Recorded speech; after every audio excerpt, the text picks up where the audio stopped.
आज आपण चंपारण चिकन बनवणार आहोत।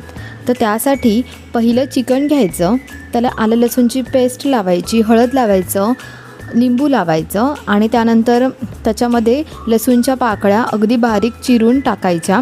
मग उभा चिरलेला कांदा टाकायचा, आपल्याच्या आवडीचे मसाले टाकायचे, मीठ, त्याच्यानंतर खडा मसाला, लाल मिरची, कोथिंबीर सगळं असं त्याला लावून घ्यायचं।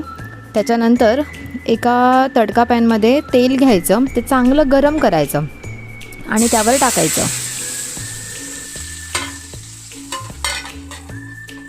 आता ते 2-3 मिनटं झाकून ठेवू।